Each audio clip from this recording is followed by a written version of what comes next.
एक तरफ योग दिवस की तैयारियां जोरों पर है, दूसरी तरफ सोनीपत की कई योगशालाओं की हालत सवालों के घेरे में है।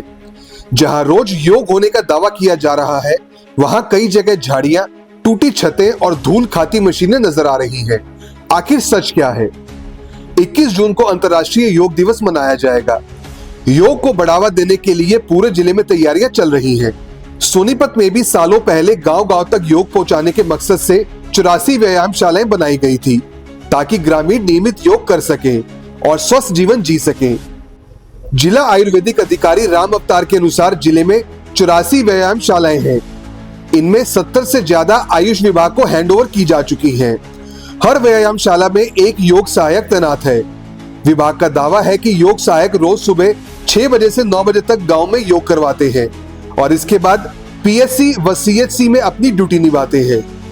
अधिकारियों का कहना है कि जिले की सभी 84 व्यायामशालाएं नियमित रूप से चल रही हैं। उनके मुताबिक हर योगशाला में औसतन 35 लोग रोज योग करने पहुंचते हैं, यानी करीब 2900 महिला और पुरुष प्रतिदिन योगाभ्यास कर रहे हैं। लेकिन कई गांवों से सामने आई तस्वीरें इन दावों से मेल नहीं खाती। गांव शहजादपुर की व्यायामशाला में मुख्य गेट से लेकर अंदर तक झाड़ियां उगी हुई दिखाई दी। कई जगह घास इतनी बढ़ चुकी थी कि साफ लग रहा था कि लंबे समय से सफाई नहीं हुई। शौचालय बंद पड़े मिले और पानी की व्यवस्था भी नजर नहीं आई। लाखों रुपए की लागत से लगाई गई जिम मशीनें धूल खाती दिखाई दी।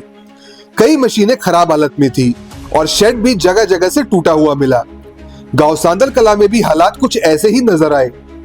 स्थानीय लोगों का कहना है कि यहाँ नियमित गतिविधियां दिखाई नहीं देती। ग्रामीणों ने रखरखाव की कमी और सुविधाओं के अभाव की बात कही।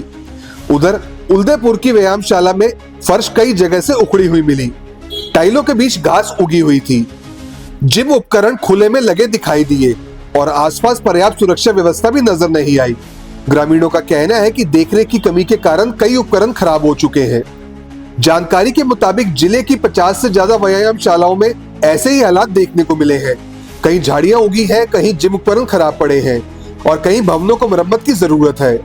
इन व्यायामशालाओं के रखरखाव की जिम्मेदारी पंचायती राज विभाग के पास है। हालांकि विभागीय स्तर पर दावा किया जा रहा है कि सभी व्यायामशालाएं सही तरीके से संचालित हो रही हैं।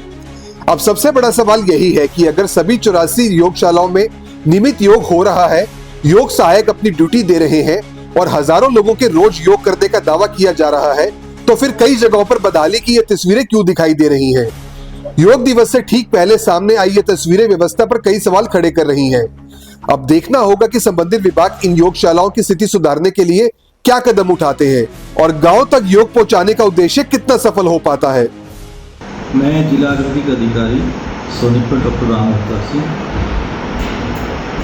मैं आप लोगों को ये अवगत कराना चाहता हूँ कि माननीय मैडम नेहा जी उपायुक्त महोदया द्वारा पूरी तरह से तैयारी कर ली गई है अंतर्राष्ट्रीय योग दिवस की। 19 तारीख को हमारी जो है पायलट रिहर्सल होनी है और 21 तारीख को हमारा मुख्य कार्यक्रम है। जो पायलट रिहर्सल और मुख्य कार्यक्रम है हमारा, वो पुलिस लाइन में होगा जिला स्तर का। साथ साथ हमारा ब्लॉक स्तर पे भी कार्यक्रम होना है। सभी ब्लॉक पे होगा? सभी ब्लॉक पे होगा। सर, ग्रामीण स्तर पर हमने अलग अलग व्यायामशालाएँ बनाई हुई हैं। टोटल कितनी व्यायामशालाएँ हैं, कितने योग सहायक जो आयुष योग सहायक काम कर रहे हैं? हमारे कुल योग सहायक 84 काम कर रहे हैं और 84 ही व्यायामशाला पूर्ण रूप से तैयार है, जिसमें हमारे पास 74 के करीब जो है पंचायत विभाग द्वारा हमें हैंडओवर कर दी गई है। सर, क्या क्या व्यवस्थाएं वहाँ पर रहती हैं? किस प्रकार से रेगुलर बेसिस में योग हो रहा है? सुबह प्रातः जो है सुबह 6 से 9 बजे तक 3 घंटे योग सहायक वहाँ पे ग्राम वालों को योग करवाते हैं और उसके बाद उनकी ड्यूटी 10 से 4 बजे तक पीएचसी और डिस्पेंसरी लेवल पे होती है, वो वहाँ कार्य करते हैं। सर, बात कर रहे हैं पूरे 84 पे कितने लोग जो हैं प्रतिदिन योग करते हैं? लगभग प्रतिदिन 30 से 35 की संख्या होती है एक व्यायामशाला। सर, लेकिन देखने में आता है कि बहुत सारी ऐसी व्यायामशालाएं हैं जहां पर जंगली घास उगी हुई हैं, व्यवस्था ही नहीं है और यहाँ तक कि व्यायामशाला के लिए जो उपकरण लगाए गए हैं वो भी पूरी तरह से टूटे हुए हैं। इसके लिए हम समय समय पर प्रशासन को लिखते रहते हैं और विभाग को भी लिखा है हमने। जो इनके रख रखाव के लिए पंचायत विभाग कार्य कर रही है, पंचायत समिति द्वारा भी कुछ कार्य करवाए जा रहे हैं।